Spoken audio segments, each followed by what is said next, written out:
कौन थी वो?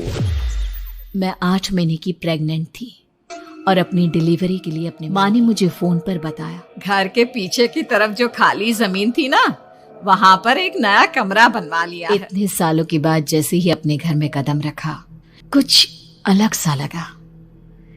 माँ, घर के पीछे की तरफ नया कमरा बनवाने की क्या? अरे बेटा, घर के पीछे दूर दूर तक खाली जमीन है।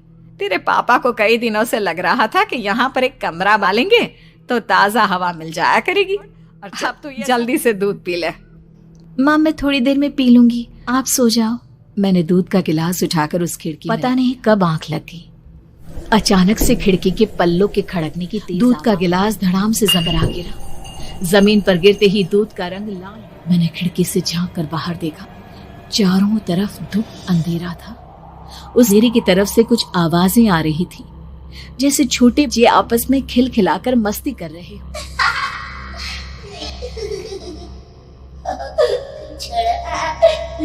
इतनी रात को इतने घनघोर अंधेरे में बच्चों की आवाज कैसे आ रही है?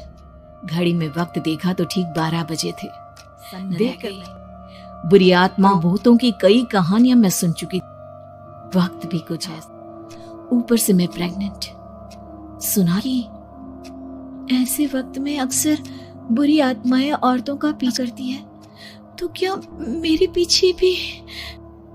पसीने से तरबतर बड़ी मुझसे जैसे कांपते हाथों से मैंने उस खिड़की को बंद। जल्दी से जल्दी उस कमरे से बाहर निकलकर माँ के पास जाने के बारे में सोचा। जैसे ही दरवाजे की तरफ पलटी, लगा कोई साया हवा स्पीड से दरवाजे के सामने मेरे गले में अटक कर रह गई।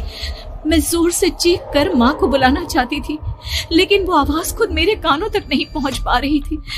तो माँ तक कैसे पहुंचती के पल्ले एक बार फिर तेज हवा के और पूरी ताकत से मैं चीख पड़ी। जानती थी मेरी चीख की आवाज सुनकर कुछ ही सेकंड में माँ वहां पहुंच जाएगी, लेकिन ऐसा कुछ हुआ ही नहीं। मेरा कलेजा डर के मारे फटा जा रहा था। आखिर माँ ने मेरी आवाज क्यों नहीं सुनी? इतनी गहरी नींद में तो माँ कभी नहीं सोती। ठीक पीछे खुली हुई वो खिड़की, मुझ में इतनी ताकत नहीं बची थी मैं पलटकर उस तरफ देख भी सकूं। हवा का एक सनसनाता हुआ झोंका उसी वक्त मेरे कानों से आकर टकराया। लगा जैसे किसी ने दबी हुई आवाज में धीरे से मुझसे कहा। मैंने दोनों हाथ अपने कानों पर रख लिए और एक बार फिर ताकत लगाकर जोर से चीखने की कोशिश की। माँ! पापा! मेरी आवाज कमरे की दीवारों से टकराकर वापस मुझे ही सुनाई दे रही थी।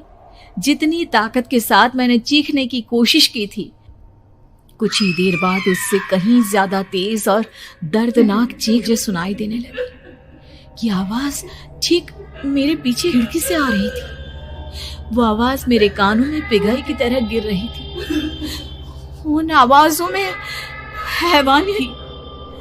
वो आवाज़ें किसी इंसान की नहीं है थी। कांप रहे हाथों से मैंने अंधेरे में कुछ ढूंढने की कोशिश की। तभी अचानक मेरा हाथ बेड पर रखी टॉर्च पर पड़ा। किसी तरह ताकत लगाकर टॉर्च का बटन ऑन किया, लेकिन ये क्या? सामने दरवाजे पर 3 छोटी लड़की खड़ी हुई थी। उनके हाथ में स्टील के चमचमाते हुए। मैं घबराकर लड़खड़ाई और पीछे की तरफ हटी, लेकिन तब मेरे पास आ चुकी थी। उनकी गर्दन टेढ़ी थी और उनके हाथों के वो चाकू मेरे पेट को निशाना बनाने को तैयार। जोर से चीखी, नहीं, छोड़ दो मेरे बच्चे को, मत मारो, मत छोड़ दो मेरे बच्चे को। सोनाली, क्या हुआ बेटा? तू इतनी डरी हुई क्यों है? उठ बेटा, क्या हुआ? हड़बड़ाकर मैंने अपनी आंखें खोली। देखा तो दिन निकल आया था। माँ मुझे जगा रही थी। मेरा चेहरा पूरा पसीने से लत। क्या हुआ बेटा? तुमने कोई बुरा सपना देखा? मैं अभी तक अपने पूरे होश में नहीं थी।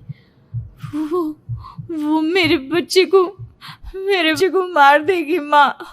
लड़की मेरे बच्चे को। मैंने घबराकर अपने पेट छुआ। सब कुछ ठीक था। और वो दूध जो रात को यहाँ पर गिर गया था, उसका रंग लाल हो गया। दूध का गिलास मुझे दिखाया। तुमने दूध पिया ही नहीं, पूरा का पूरा ऐसे रखा हुआ है। तुमसे कहा था ना सोनाली, सेहत के लिए लापरवाही ठीक नहीं बेटा। लेकिन मैंने तो सब कुछ अपनी खुली आंखों से देखा था। ये सपना कैसे हो सकता है?